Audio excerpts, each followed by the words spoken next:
Assalamualaikum warahmatullahi wabarakatuh. Perkenalkan, Waalaikumsalam warahmatullahi wabarakatuh. kami dari kelompok Teknik Intervensi Psikologi Islam dari Abu Zaid Al-Balhi dari kelas Psikologi D 2018 dengan saya sendiri Intan Adinda Priyanti NIM 259 dan teman saya. Bagus Fajar Wibisono, NIM 260. Baik, pertama kami akan menjelaskan tentang teknik intervensi psikologi Islam dari Abu Zaid Al-Balhi. Dalam salah satu karyanya, Sustenance of the Soul, Abu Zaid Al-Balhi menghadirkan dokter abad ke-9 dengan medis dan informasi psikoterapi yang jauh dari waktunya dan hanya ditemukan atau dikembangkan lebih dari 11 abad setelahnya. Dia mungkin dokter pertama yang jelas membedakan antara gangguan mental dan psikologis, antara psikosis dan neurosis. Dia juga yang pertama mengklasifikasikan gangguan emosional dengan cara yang sangat modern dan untuk mengkategorikannya dalam satu klasifikasi umum. Lalu ada konsep Al-Bahi dalam menjaga kesehatan jiwa.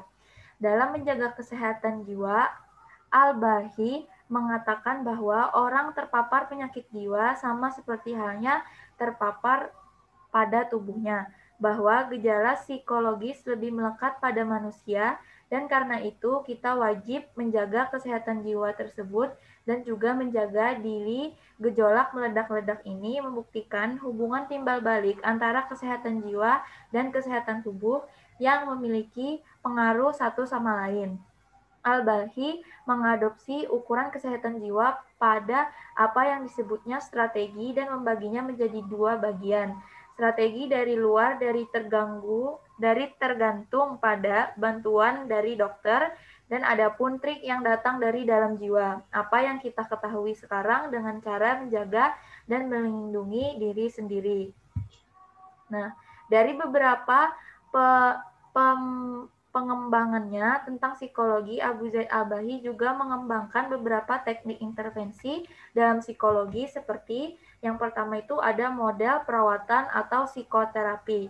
Menurut Awad dan Ali dalam Musifin 2019, penanganan dengan model perawatan psikoterapi yang dilakukan oleh Al-Bahi banyak digunakan untuk penanganan fobia. Hal ini dilakukan oleh Al-Bahi berdasar pada perilaku individu dan dari manajemen kognitif, behavior, and talk management.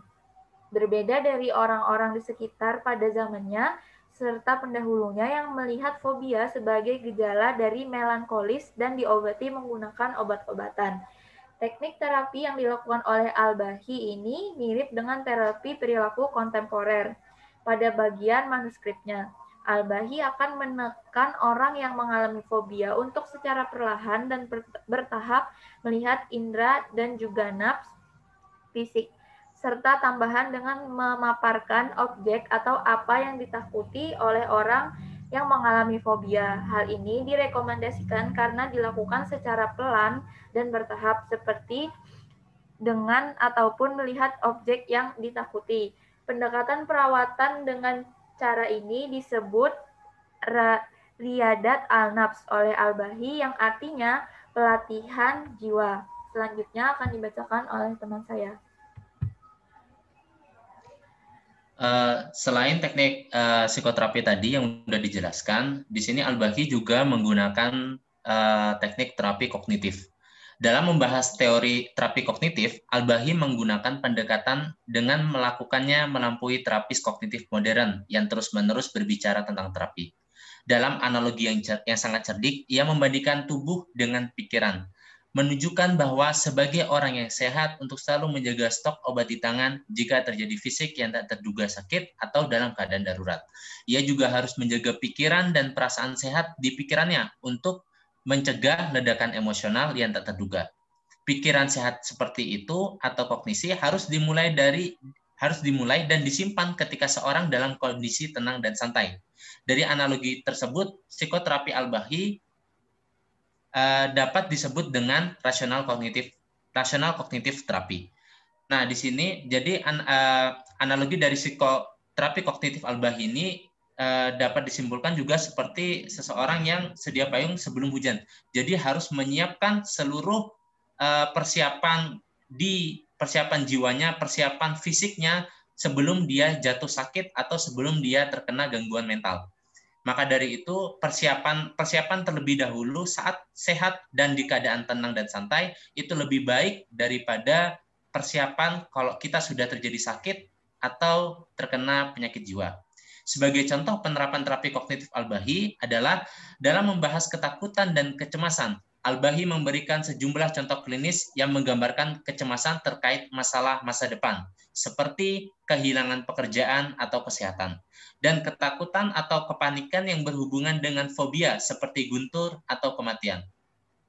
Setelah eksposisi, ia melanjutkan dengan menunjukkan bahwa kebanyakan hal yang ditakuti orang pada kenyataannya tidak terlalu berbahaya jika dipikirkan secara rasional dan logis. Selanjutnya. Nah, di sini keunikan terapi Al-Bahi.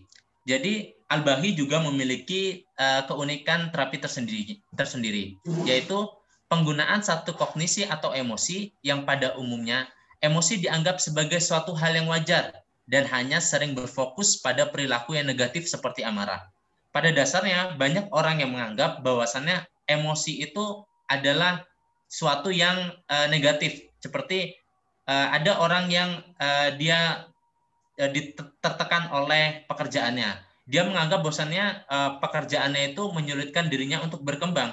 Akhirnya dia kebawa emosi dan melibatkan komponen-komponen di sekitarnya. Nah, disinilah banyak orang yang menganggap bahwasannya emosi itu negatif. Padahal emosi itu bisa bersifat positif, seperti Al-Bahi menganggapnya bahwa emosi seperti kemarahan dapat menghasilkan suatu perilaku yang positif apabila penggunaannya dilakukan secara tepat. Sebagai contoh, tentang seorang prajurit yang menderita kecemasan dan ketakutan yang berlebihan akan pertempuran. Prajurit seperti itu harus mengingatkan dirinya sendiri tentang orang-orang heroik yang dengan berani memimpin pasukan mereka. Pasukan mereka menuju kemenangan dalam pertempuran sengit. Dan yang namanya telah tercatat dalam sejarah. Dengan membandingkan rasa malu miliknya sendiri, keadaan emosional dengan keberanian besar mereka, dia pasti akan membangkitkan amarah pada dirinya sendiri. Kemarahan ini kemudian dapat dirangsang lebih jauh oleh dirinya sendiri dengan mengingat bahwa banyak orang-orang yang lemah di sana yang membutuhkannya. Ketika kemarahan mencapai tingkat tertentu, itu akan meneterkan ketakutannya.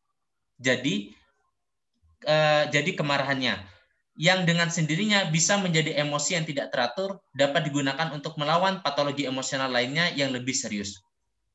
Jadi dalam inti emosia di sini tentang cerita di sini bahwasannya sesuatu emosi dapat berakibat baik jika penepatannya itu sesuai dengan porsinya. Nah, di sini prajurit dia mengingat bahwasannya ada orang-orang lemah yang harus dibantu.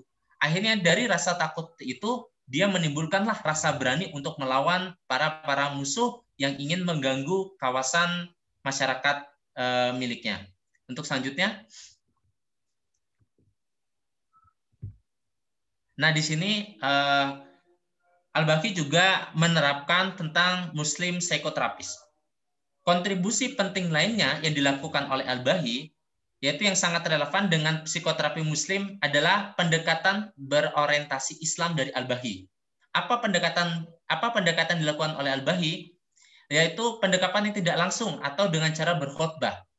Nah, di sini dalam berkhutbah sendiri, Al-Bahi mengajak atau menghimbau orang-orang untuk menyerahkan semua permasalahan yang dilakukannya kepada Allah Subhanahu wa taala.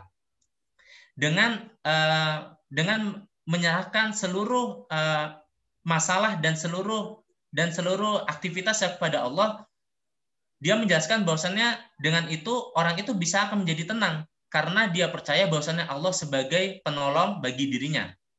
Maka dari itu seseorang yang lebih dekat dengan Allah akan lebih tenang dalam menjalani masalah-masalah di kehidupannya. Di sini saya kutip dari Al-Badri 2013. Selanjutnya.